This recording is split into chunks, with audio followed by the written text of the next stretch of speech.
Why did the Netherlands back down first? The Netherlands will return control of Nexperia. 19 days from the high-profile announcement of a national security-based takeover to a late-night statement preparing to return control, the Dutch government's operations slammed the brakes on the global tech community. When the exclusive report from the Wall Street Journal dropped on November 8th, even Silicon Valley analysts were revising their reports overnight. It's important to remember that when the Netherlands first seized Nexperia, the media was full of praise for controlling the lifeblood of automotive chips. Now, they are begging China to resume chip exports and are even voluntarily inviting the Chinese CEO back to his post. The Netherlands, backed by US chip hegemony, usually sticks firmly to its guns in the technology sector. This time, bowing to a Chinese-invested company has not only stunned European automakers but has made the entire world wonder, why did the once-unwavering tech powerhouse suddenly back down? What underlying threat was hidden here? Many believe chips are synonymous with high-precision, cutting-edge technology. But the automotive-grade chips Nexperia produces are like the nerve endings of a car. While mobile phone chips handle complex computations, Nexperia's chips manage basic but critical functions like brakes, headlights, and the dashboard. And the health check centers for these nerve endings are all in China. The Netherlands seized the company signboard, but failed to obtain the packaging and testing capacity.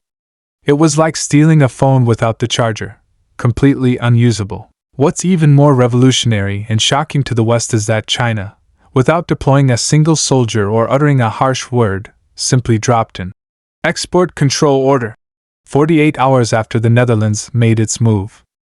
The result?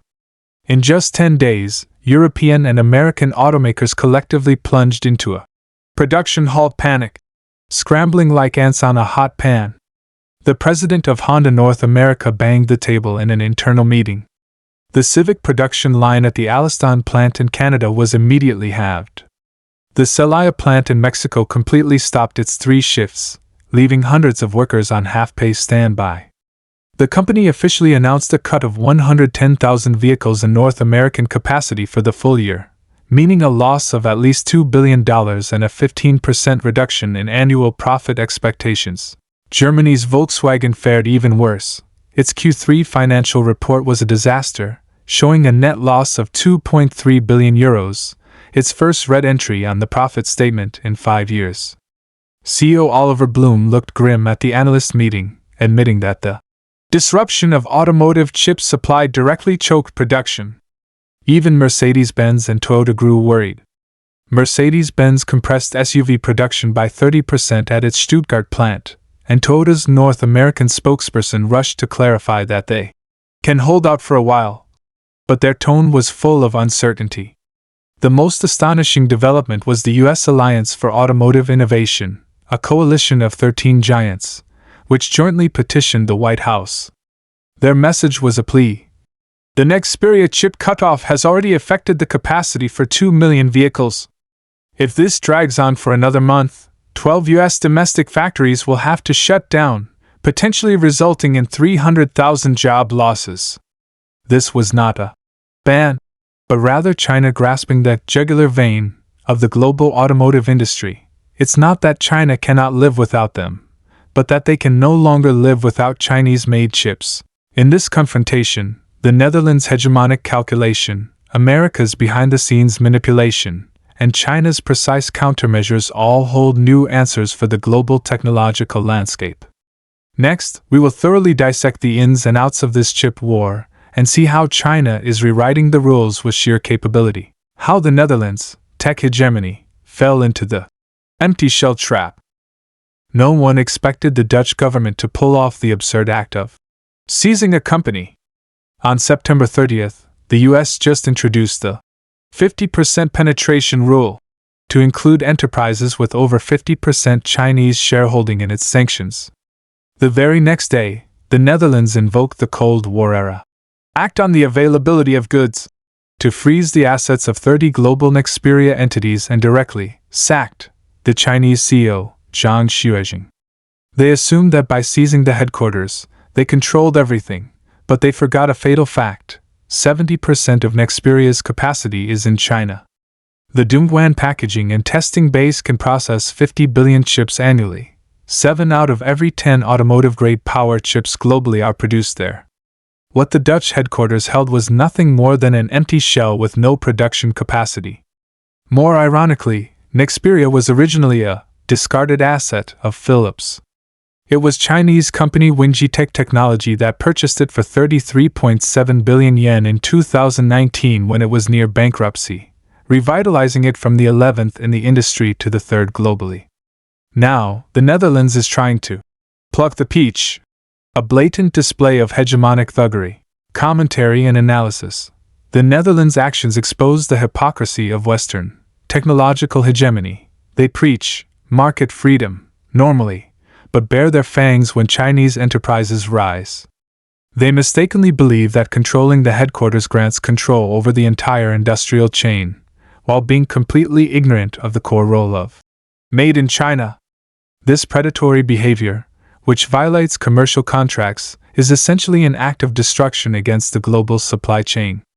Nexperia is not an isolated case, but it proves in the most straightforward manner that divorced from Chinese manufacturing, even the most prestigious tech brand is just scrap metal, and hegemonic calculations ultimately cannot trump industrial laws. China's countermeasure, hitting the Achilles heel of global auto production. China's counterattack was fast and precise. On October 3rd, just 48 hours after the Netherlands' move, the Ministry of Commerce issued an export ban, and Nexperia China immediately stopped all external shipments. When this happened, the global auto industry instantly erupted. Honda became the first major giant to be affected, with its Celaya plant in Mexico shutting down production and its Canadian plant having the output of the Civic and CR-V. Annual North American capacity was cut by 110,000 vehicles, followed by a downgrade of profit expectations.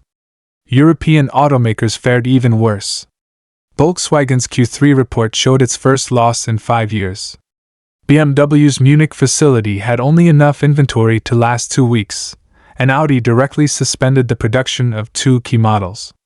The U.S. Alliance for Automotive Innovation urgently petitioned the White House, warning that U.S. factories will be impacted next month, as critical components for GM and Ford depend on Nexperia chips. The European Automobile Manufacturers Association calculated that the chip cutoff could cost global automakers billions of dollars monthly. Even Samsung and Apple grew anxious, worried about a disruption in power management chips for mobile phones. Commentary and analysis. The wisdom of China's countermeasure lies in hitting the weak spot. It avoided getting entangled in political rhetoric with the Netherlands, and instead targeted its industrial soft underbelly. The move to settle transactions in renminbi was an even more brilliant strategic step, not only bypassing dollar hegemony but also opening up a new track for semiconductor trade. The compliance of BMW and Volkswagen proves that in the face of survival, so-called political correctness is worthless. The shift of the Netherlands from seizing a company to seeking consultations confirms a truth. In the current global industrial chain, China is not an option, but a necessity. Anyone who wants to play hardball with China should first weigh their own losses.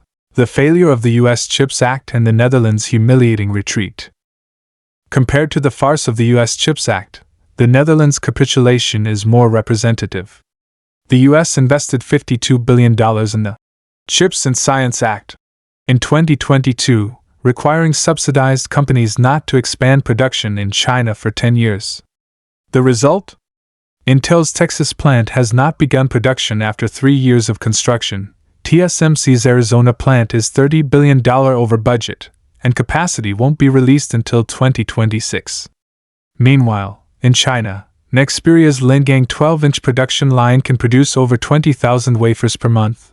The Dongguan base is operating at full capacity, and Wingji Technology's net profit in Q3 exceeded 700 million yen. What's more embarrassing is that US automakers are even more dependent on Nexperia chips than their European counterparts. Ford's COO publicly stated they were scouring the globe for alternatives, only to find no manufacturer capable of filling the 40% market share gap. The US tried to force industry return through blockades, but ultimately drove its own automakers into a corner. Commentary and analysis. The US CHIPS Act and the Netherlands corporate seizure are fundamentally flawed attempts to use politics to interfere with the market. The semiconductor industry requires vast industrial chain synergy. China possesses packaging and testing capacity, massive market demand, and a complete supply chain ecosystem, none of which can be quickly replicated by simply throwing money at the problem. America's isolationist approach and the Netherlands' hegemonic plunder both violate the laws of technological development. The Nexperia incident proves that global technological development is not a zero-sum game. Cooperation leads to mutual benefit, and blockades will ultimately backfire. The final surrender, legal threats, and the rare earth trump card. The Netherlands' final struggles were laughable. To save face, they resorted to spreading rumors that products from Chinese factories did not meet quality standards. The fact is, the Dutch headquarters first suspended the supply of wafers to the Chinese factory, meaning they themselves disrupted the production rhythm. Nexperia China immediately published quality feedback from domestic customers, using data to prove the products were fine, exposing the Dutch lie. More crucially, Wingtech Technology announced plans to initiate international litigation, seeking hundreds of billions in compensation. The Netherlands has no legal ground to stand on. The 2019 acquisition agreement is black and white, and unilateral asset freezing constitutes a breach of contract. The Netherlands' announcement on November 7 that it was preparing to shelve the control order was clearly a surrender, fearing both lawsuits and, more importantly, China playing the rare earth trump card. Semiconductor manufacturing is inseparable from rare earths, which would be fatal for the Netherlands. Commentary and analysis. The Netherlands' act of spreading rumors completely exposed its inability to lose mentality. From hegemonic plunder to smear tactics, and finally to compromise, every step taken by the Netherlands has eroded its international credibility. Wingtech Technology's defense of its rights further demonstrates that Chinese enterprises are no longer lambs to be slaughtered. They have the capability and confidence to use legal weapons to protect their interests. The outcome of this confrontation tells the world that using national security as an excuse for hegemony is no longer viable. China can not only defend its industrial achievements but can also establish new rules for cooperation. The 19 days of the Nexperia chip war mark a turning point in the global technological landscape. The Netherlands' capitulation was not due to benevolence, but because China possessed the power to make them bow. The compromise of European and American automakers was not due to weakness, but because Chinese manufacturing has long been integrated into the bloodstream of the global industrial chain. From being choked to setting the rules, the reversal of China's chip industry is not based on luck, but on years of deep cultivation in capacity, technology, and the market.